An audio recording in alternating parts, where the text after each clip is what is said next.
Hello everyone, good morning. एक बार फिर से आप सभी का क्रेजी जी के ट्रिक के डेली करंट अफेयर की सीरीज में स्वागत है। शुरू करते हैं आज के सेशन को। आज है 28 अप्रैल। आज के सभी करंट अफेयर को यहाँ पर हम डिटेल में डिस्कस करेंगे। एक एक फैक्ट, एक एक क्वेश्चन समझेंगे, पूरे सेशन को आराम से यहाँ पर डिस्कस करेंगे। आइए शुरू करते हैं। सबसे पहला क्वेश्चन देखेंगे आज के करंट अफेयर का। शुरू करें। हाल ही में डॉक्टर के कस्तूरी रंगन का निधन हो गया। यह किस संस्था के अध्यक्ष रह चुके हैं? यहां पर अगर हम के कस्तूरी रंगन की बात करें तो ये इसरो के चेयरमैन के रूप में काम कर चुके हैं। बहुत ही फेमस साइंटिस्ट हैं डॉक्टर के कस्तूरी रंगन, जिनका हाल ही में निधन हो गया है लंबी बीमारी के बाद। इनकी एज थी 84 ईयर। ओके। 1994 से लेकर 2003 तक इसरो के 5वें चेयरमैन के रूप में इन्होंने काम किया है। इनके समय इसरो में काफी सारे डेवलपमेंट्स हुए हैं। करंटली जब इनकी मृत्यु हुई, ये डिपार्टमेंट ऑफ स्पेस में सेक्रेटरी के रूप में कार्यरत थे। केरल राज्य से आते हैं। इसके अलावा राज्यसभा के सदस्य भी रहे हैं 2003 से लेकर 2009 तक। जैसा कि मैंने बताया कि इनके समय में इसरो में काफी सारी डेवलपमेंट्स हुई थी, काफी सारी उपलब्धियां रही, जैसे भारत की अर्थ ऑब्जर्वेशन सैटेलाइट भास्कर 1 और भास्कर 2 मिशन के प्रोजेक्ट डायरेक्टर के रूप में इन्होंने काम किया है। इसके अलावा इन्हीं के गाइडेंस में भारत की पहली operational remote sensing satellite IRS-1A को लॉन्च किया गया था। और जब PSLV को बनाया जा रहा था तो उसके समय भी ये मौजूद थे एक साइंटिस्ट के रूप में। तो काफी सारी डेवलपमेंट्स हुई है इनके समय में। इनको तीनों पद्म अवार्ड से सम्मानित किया जा चुका है। जैसे पद्मश्री दिया जा चुका है 1982 में, पद्म भूषण दिया गया था 1992 में, 1982 में पद्मश्री, 1992 में पद्म भूषण और फाइनली सन 2000 में दिया गया पद्म विभूषण। इनका नाम है डॉक्टर के कस्तूरी रंगन, जो कि हाल ही में जिनका निधन हुआ, इसरो के 5वें चेयरमैन के रूप में ये काम कर चुके हैं। आगे बढ़ेंगे। ड्रीमी टेक्नोलॉजी की पहली भारतीय ब्रांड एम्बेसडर कौन बनी है?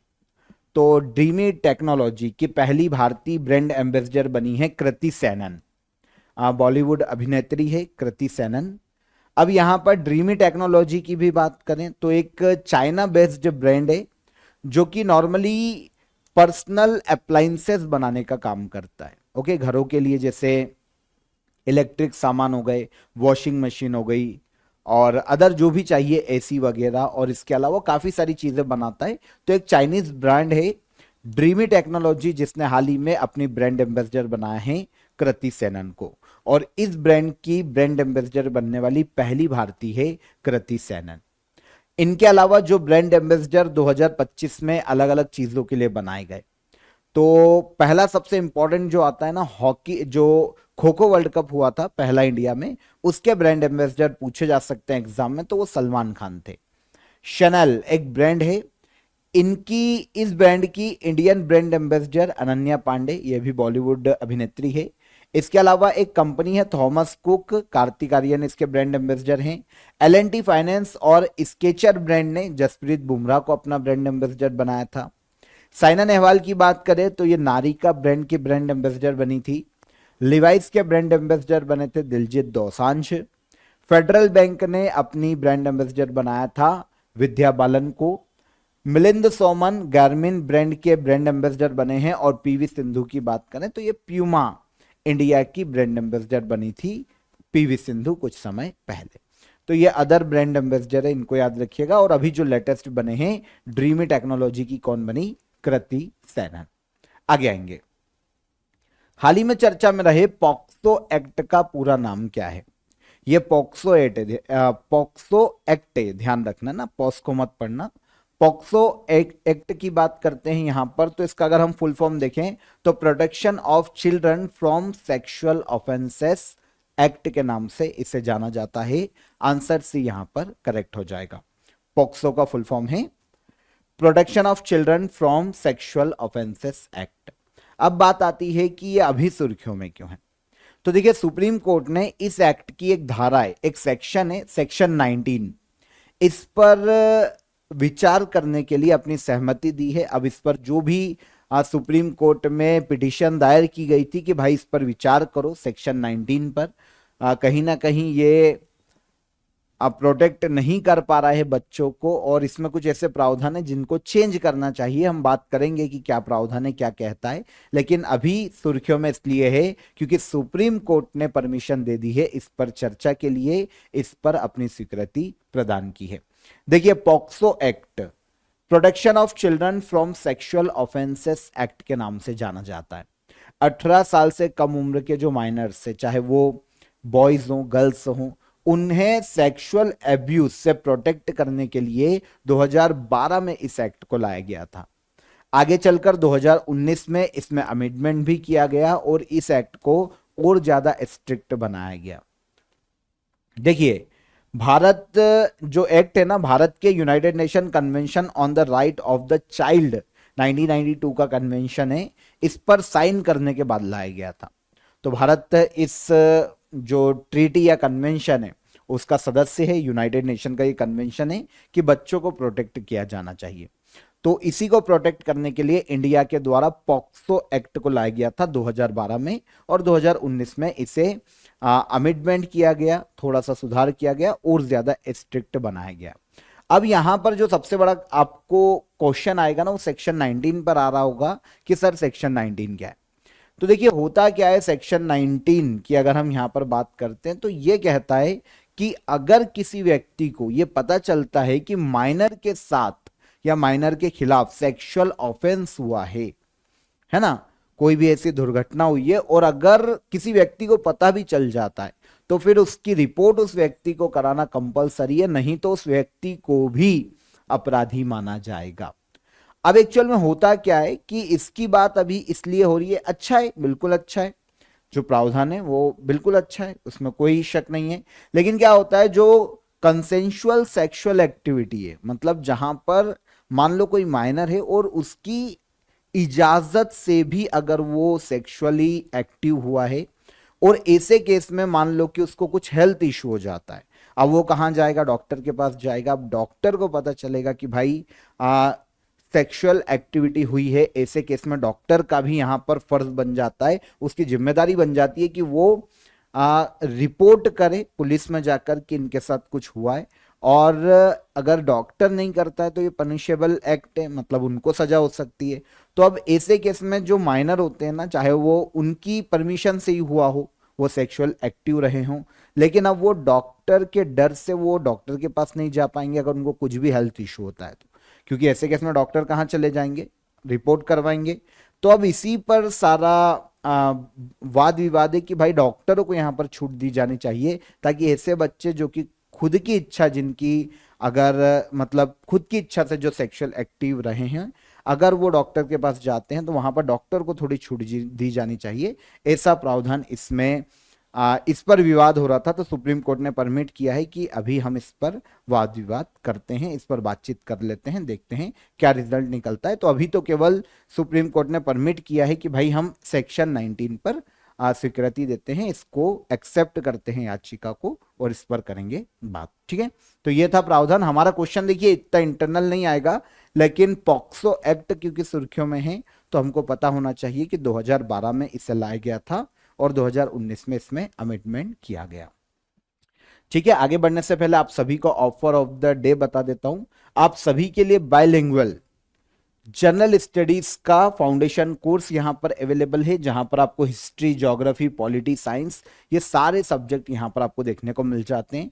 बहुत ही डिटेल में आपको ये कवर करवाए गए हैं। आपको पता है हर एग्जाम में जीएस आपसे पूछा जाता है, तो आप इसे काफी नॉमिनल चार्जेस में, काफी अफोर्डेबल प्राइस में अभी ज्वाइन कर सकते हैं, 199 में। डिस्क्रिप्शन में मैंने आपको इसकी लिंक दे दी है, आप वहां पर जाकर इसे ज्वाइन कर लीजिए। और कोई भी हर्डल आता है, कोई भी आपका डाउट आता है तो हेल्पलाइन नंबर पर आप कॉल कीजिए, हमारी टीम आपकी मदद करेगी। हम चलते हैं अगले क्वेश्चन पर। भारत का 107वां नेशनल पार्क किसे घोषित किया गया? इंडिया का 107वां नेशनल पार्क बना है, वो है सिमलीपाल नेशनल पार्क। वैसे सिमलीपाल टाइगर रिजर्व भी काफी सुर्खियों में रहता है और एग्जाम में काफी क्वेश्चन उससे आया है। सिमलीपाल टाइगर रिजर्व का है, तो ये भारत के ओडिशा राज्य में स्थित है। अब किया यह गया कि सिमलीपाल टाइगर रिजर्व के कुछ एरिया को मिलाकर एक नया नेशनल पार्क बनाया गया है ओडिशा में, सिमलीपाल नेशनल पार्क। ओके, तो सिमलीपाल टाइगर रिजर्व के एरिया से इस नेशनल पार्क को बनाया गया और अब ये इंडिया का 107वां नेशनल पार्क है ओडिशा में। ओडिशा का दूसरा और सबसे बड़ा नेशनल पार्क अब ओडिशा में, सिमलीपाल नेशनल पार्क। ठीक है, इसके अलावा जो एक और नेशनल पार्क ओडिशा में देखने को मिलेगा, ये भितरकनिका नेशनल पार्क है। तो इन दोनों से आपको डायरेक्ट क्वेश्चन भी ऐसे आते हैं कि भितरकनिका नेशनल पार्क किस राज्य में है या सिमलीपाल टाइगर रिजर्व किस राज्य में, तो आप दोनों को याद करिए। ठीक है, सिमलीपाल टाइगर रिजर्व का एरिया देखें तो 2750 स्क्वायर किलोमीटर में फैला हुआ है, जिसमें से 845 स्क्वायर किलोमीटर में ऑलमोस्ट नेशनल पार्क अब बनाया जा रहा है। देखिए, जो सिमलीपाल टाइगर रिजर्व का नाम पड़ा ना, एक्चुअल में ओडिशा के रेड सिल्क कॉटन ट्री के नाम पर पड़ा है। वहां पर ओडिशा के लोकल लोग इसे सिमली के नाम से जाने जाते पुकारते हैं, तो सिमलीपाल यहां से नाम निकल के आया। मयूरभंज डिस्ट्रिक्ट ओडिशा में स्थित है। Similipal tiger reserve 2750 square kilometre का एरिया 1973 में यह स्थापित किया गया था। 1994 में सिमलीपाल टाइगर रिजर्व को यूनेस्को बायोस्फीयर से रिजर्व घोषित किया जा चुका है। इंडिया में अगर हम कंपेयर करें सबसे ज्यादा नेशनल पार्क कहाँ है, तो इंडिया में सबसे ज्यादा नेशनल पार्क देखने को मिलेंगे मध्य प्रदेश राज्य में, 11 नेशनल पार्क है। और एमपी का सबसे बड़ा नेशनल पार्क है कान्हा किसली नेशनल पार्क। काफी सारे, Kanha Kisli national park, Bandhavgarh national park, Omkareshwar national park, Van Vihar national park, Madhav national park, तो ऐसे 11 नेशनल पार्क एमपी में देखने को मिलते हैं। भारत में सबसे ज्यादा वाइल्ड लाइफ सेंचुरी की बात करें तो ये अंडमान निकोबार आइलैंड पर देखने को मिलेगी, लगभग 96 वाइल्ड लाइफ सेंचुरी है अंडमान निकोबार में। अच्छा, अब मेन यहां पर हम डिस्कस करते हैं। सबसे पुराना और पहला national park Jim Corbett national park है, 1935 में उत्तराखंड में बनाया गया था। सबसे बड़ा नेशनल पार्क है हेमिस नेशनल पार्क, जो कि लद्दाख और जम्मू कश्मीर की टेरिटरी में देखने को मिलता है। सबसे छोटा नेशनल पार्क अगर हम देखने जाते हैं तो ये south button island national park है, जो कि अंडमान निकोबार पर स्थित है।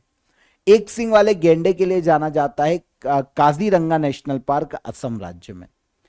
मैग्रो जंगल के लिए जाना जाता है Sundarban national park west Bengal, और तैरता हुआ एकमात्र नेशनल पार्क है वर्ल्ड का केबुल लामजाओ नेशनल पार्क, भारत के मणिपुर राज्य में। रिसेंटली मध्य प्रदेश ने एक वाइल्ड लाइफ सेंचुरी अनाउंस की थी, Bhimrao Ambedkar wild life sanctuary. Okay, ये मध्य प्रदेश सागर जिले में बनाएगा। भीमराव अंबेडकर की 134वीं जयंती पर इसे अनाउंस किया गया था। आगे, हाल ही में वर्ल्ड सोशल रिपोर्ट 2025 किसके द्वारा जारी की गई है? वर्ल्ड सोशल रिपोर्ट 2025 को जारी करने का श्रेय दिया जाता है यूनाइटेड नेशन को। ठीक है, यूनाइटेड नेशन का एक बोल सकते हैं एक संस्था, यूनाइटेड नेशन की एक पार्ट है, department of economic and social affair. इसने वर्ल्ड सोशल रिपोर्ट 2025 को जारी किया। पूरे वर्ल्ड में सोशल रिफॉर्म और सोशल डेवलपमेंट पर यह रिपोर्ट नजर डालती है, डेटा रिलीज करती है। अब डेटा इंटरनल नहीं पूछा जाएगा, लेकिन फिर भी हम कुछ डेटा को यहां पर, कुछ की पॉइंट्स को यहां पर हम देख लेते हैं। तो पहली चीज तो ये कि वर्ल्ड सोशल रिपोर्ट कौन जारी करता है, तो यूनाइटेड नेशन का department of economic and social affair इसे जारी करता है। 2025 की रिपोर्ट में बताया गया है कि 60% ग्लोबल पॉपुलेशन को इकोनॉमिकली जो इनसिक्योरिटी है उसका सामना करना पड़ रहा है।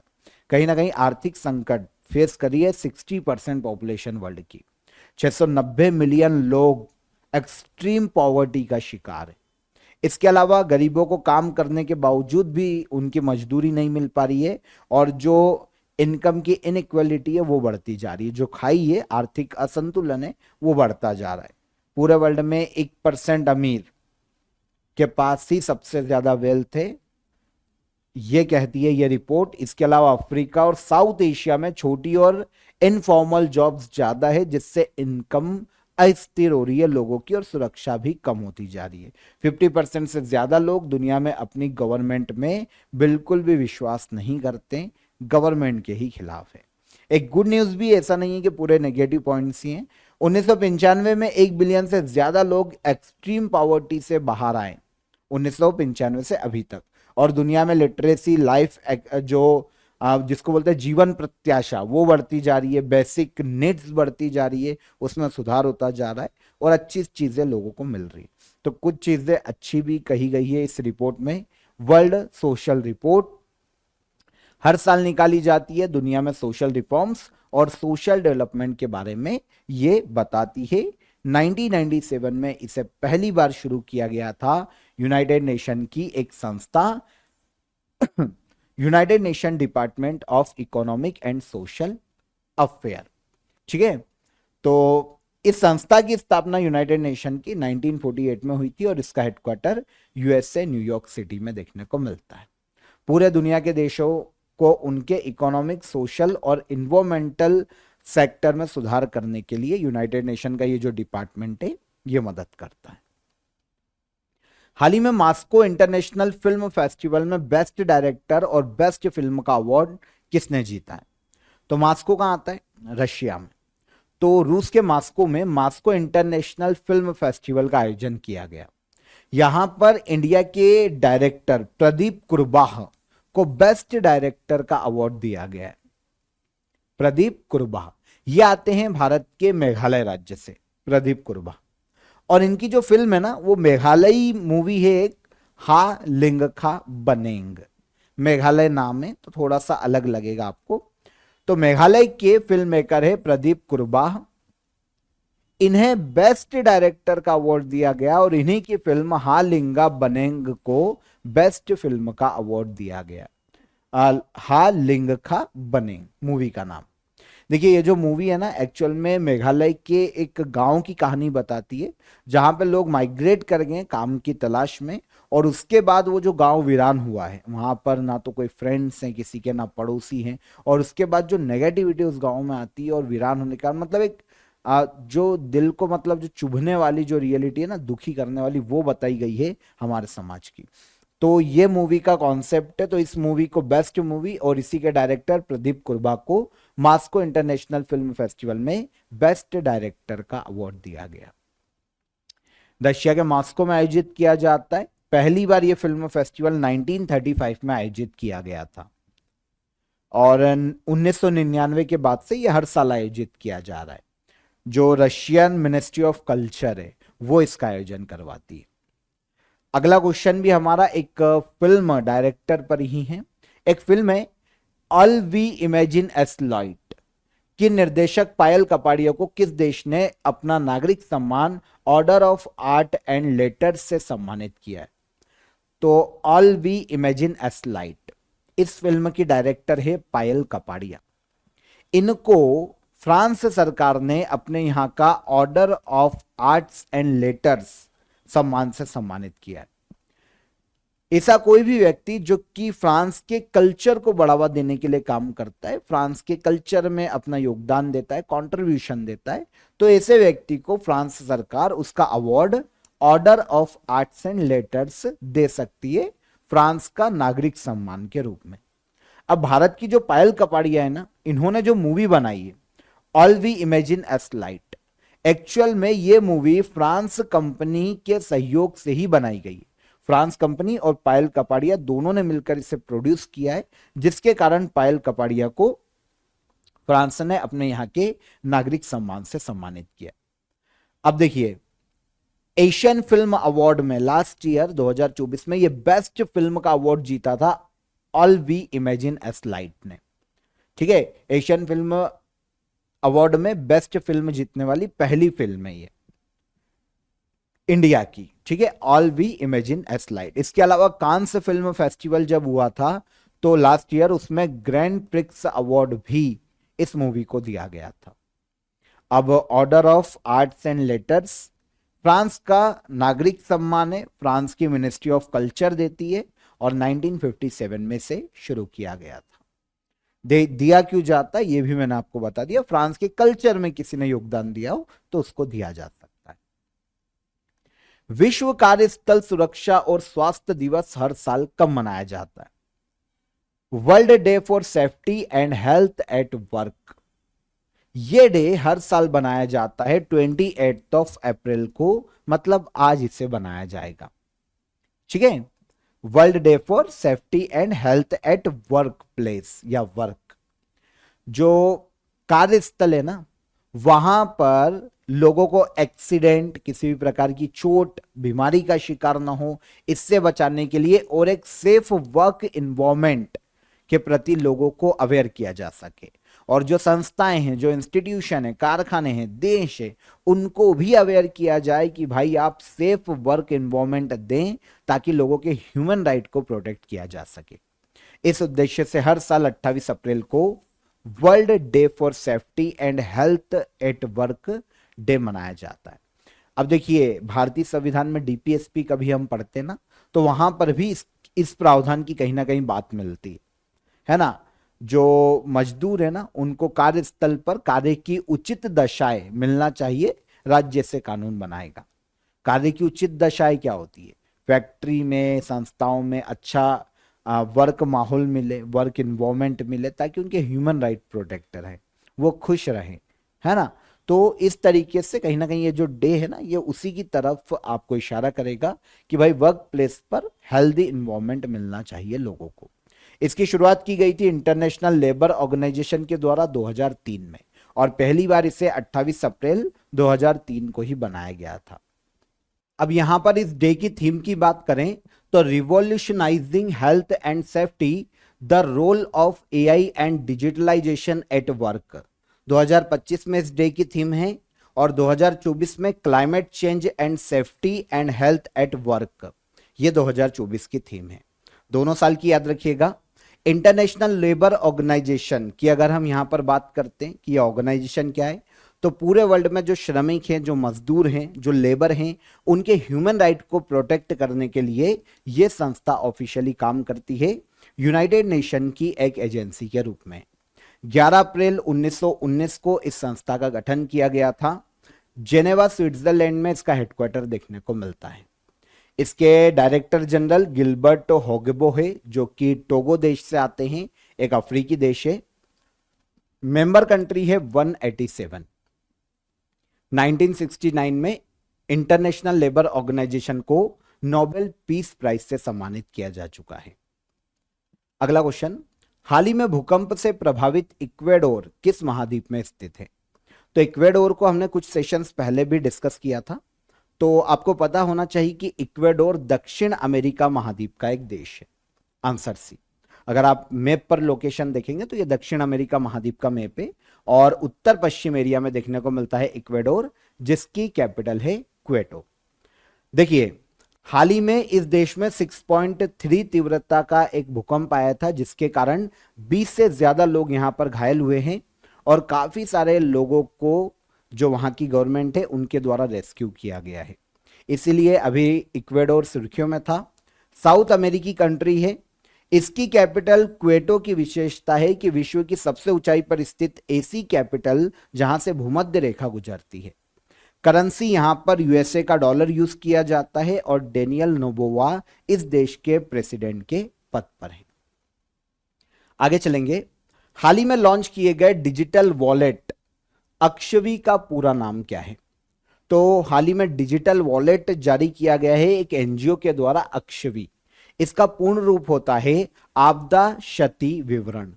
आंसर हो जाएगा आंसर सी, आपदा क्षति विवरण अक्षवी का पूर्ण रूप है। एक डिजिटल वॉलेट के रूप में इसे लॉन्च किया गया है। लॉन्च करने का श्रेय दिया जाता है एक एनजीओ या संस्था को, जिसका नाम है सेट्स, sustainable environment and ecological development society, सिट्स इंडिया शॉर्ट में इस एनजीओ का नाम है, जिसके द्वारा अक्षवी का विकास किया गया। देखिए, होगा क्या, इसे यूज कैसे किया जाएगा? एक प्रकार का डिजिटल वॉलेट है। अब होगा ये कि अगर कहीं भी डिजास्टर आ जाता है, कोई भी प्राकृतिक आपदा आ जाती है, बाढ़ आ गई, आग लग गई, है ना, भूकंप आ गया, तो जो भी क्षति है किसी भी व्यक्ति को, वो व्यक्ति अपनी जो भी क्षति हुई है उसको इस डिजिटल वॉलेट में दर्ज कर पाएगा। अब जब दर्ज करेगा तो आसानी से सिट्स इंडिया के द्वारा उसे उसकी क्षति का मुआवजा दिया जाएगा। इसमें चैटबॉट, वॉइस असिस्टेंस, काफी सारी सुविधाएं दी गई है व्यक्ति को। आपदा में किसी भी व्यक्ति को अगर नुकसान होता है तो उसको रिकॉर्ड किया जा सकता है, व्यक्ति अपने नुकसान का यहां पर जिक्र करे, वीडियो एविडेंस दे, अदर एविडेंस दे, उसके आधार पर जैसे फोटो अपलोड कर दिया, वीडियो अपलोड कर दिया, है ना, एक एस्टिमेटेड कॉस्ट बता दे कि व्यक्ति को कितना नुकसान हुआ है। अब सीड्स इंडिया जो संस्था है, जो एनजीओ है, वो जांच करेगा और उसके बाद अगर सही पाया जाता है तो उतना मुआवजा सीड्स इंडिया के द्वारा दिया जाएगा। अभी इसे पायलट प्रोजेक्ट के रूप में UP, Bangladesh, Assam, UP west Bengal में, बांग्लादेश बोल रहा हूं, यूपी वेस्ट बंगाल असम यहां पर लॉन्च किया गया है। अगर इन फ्यूचर ये सक्सेस होता है तो इसकी सफलता के बाद इसे पूरे इंडिया में लागू किया जाएगा गवर्नमेंट के द्वारा। अभी गवर्नमेंट ने एक एनजीओ की मदद ली है जिसने इसे लॉन्च किया है, पर बाद में इंडियन गवर्नमेंट इसे टेक ओवर करेगी और पूरे इंडिया में इसे लागू करेगी। तो इसका अक्षवी शॉर्ट रूप है, एक डिजिटल वॉलेट है। अगर पूर्ण रूप देखें तो इसका पूर्ण रूप होता है आपदा क्षति विवरण। याद रहेगा, सिंपल सा क्वेश्चन है। सीड्स इंडिया ने ही इसे क्रिएट किया है, एक एनजीओ है जिसकी स्थापना 1994 में की गई थी और इसका हेडक्वार्टर है नई दिल्ली में। तो यहां पर हमारे 28 अप्रैल के सभी करंट अफेयर क्लियर हो जाते हैं। अब हम चलेंगे लास्ट डे के हमारे करंट अफेयर के रिवीजन पर। क्वेश्चन आंसर देख लेते हैं। लता दीनानाथ मंगेशकर पुरस्कार 2025 किसे दिया जाएगा? तो यह दिया जाएगा कुमार मंगलम बिरला को। पाकिस्तान ने हाल ही में शिमला समझौते को रद्द किया है। यह समझौता किस वर्ष किया गया था? तो यह समझौता किया गया 2 जुलाई 1972 को। हाल ही में दुनिया की पहली ह्यूमनाइड रोबोट हाफ मैराथन कहां आयोजित की गई? इसे आयोजित किया गया चाइना में। हाल ही में पुणे में आयोजित फिडे महिला ग्रैंड प्रिक्स का खिताब किसने जीता है? तो यह जीता है इंडिया की महिला chess grand master Koneru Humpy ने। वर्ल्ड इंटेलेक्चुअल प्रॉपर्टी डे हर साल कब मनाया जाता है? यह मनाया जाता है 26 अप्रैल को। मिथ्या रामराज जिन्होंने हाल ही में national federation senior athletics championship में गोल्ड जीता है और एशियन एथलेटिक्स चैंपियनशिप के लिए क्वालिफाई किया है, किस खेल से संबंधित है? तो ये 400 मीटर हर्डल रेस से संबंधित खिलाड़ी है। स्टैनफोर्ड एआई इंडेक्स 2025 में एआई में इन्वेस्टमेंट को लेकर भारत की रैंक क्या है? तो इंडिया की रैंक है 7th। ठीक है। Times Higher Education Asia university ranking 2025 में भारत की किस यूनिवर्सिटी ने भारतीय संस्थानों में शीर्ष स्थान प्राप्त किया? तो Indian institute of science Bengaluru ने यह स्थान टॉप पर प्राप्त किया है इंडियन यूनिवर्सिटीज में। ग्लोबल इंडिया समिट की मेजबानी कौन सा देश कर रहा है? तो यह कर रहा है तेलंगाना। और वर्ल्ड इम्यूनाइजेशन वीक 2025 कब से कब तक मनाया जा रहा है? तो यह मनाया जा रहा है 24 अप्रैल से लेकर 30 अप्रैल तक। आंसर हो जाएगा आंसर सी। यह हमारे कल के सेशन के रिवाइज हो गए क्वेश्चन। अब आते हैं क्वेश्चन ऑफ द डे के आंसर पर। पहला क्वेश्चन था राष्ट्रीय गन्ना अनुसंधान संस्थान कहां पर है? तो यह उत्तर प्रदेश के लखनऊ में स्थित है। कौन सी नदी एमपी के अमरकंटक से निकलती है? सबसे बड़ी नदी नर्मदा नदी, क्योंकि नर्मदा के अलावा 2 और नदियों का उद्गम मध्य प्रदेश के अमरकंटक से होता है, लेकिन वो छोटी नदी है। ठीक है, छोटी नदियां है, जैसे सोन, और इसके अलावा वैसे सोन भी बड़ी है लेकिन नर्मदा से छोटी है। और एक जोहिला नदी निकलती है मध्य प्रदेश के अमरकंटक से। नीलगिरी तहर किस राज्य का राजकीय पशु है? तो ये तमिलनाडु राज्य का राजकीय पशु है, नीलगिरी तहर। ये हो गए लास्ट डे के क्वेश्चन ऑफ द डे के आंसर। अब आज के question of the day. Jammu Kashmir में कितनी विधानसभा सीटें हैं? ब्रह्मपुत्र नदी को तिब्बत में किस नाम से जाना जाता है? और थर्ड क्वेश्चन है भारत का पहला 3D प्रिंटेड पोस्ट ऑफिस किस राज्य में स्थित है? तीनों क्वेश्चन के आंसर कमेंट बॉक्स में कीजिएगा, आराम से पॉज करके नोट कीजिए, आराम से सही आंसर दीजिएगा बिना गूगल किए। कल फिर मुलाकात करेंगे नेक्स्ट डे के करंट अफेयर में। तब तक अपना ख्याल रखिएगा और जाने से पहले वीडियो को लाइक और शेयर जरूर कीजिएगा। चलिए कल मिलते हैं, तब तक ख्याल रखिए। जय हिंद, जय भारत।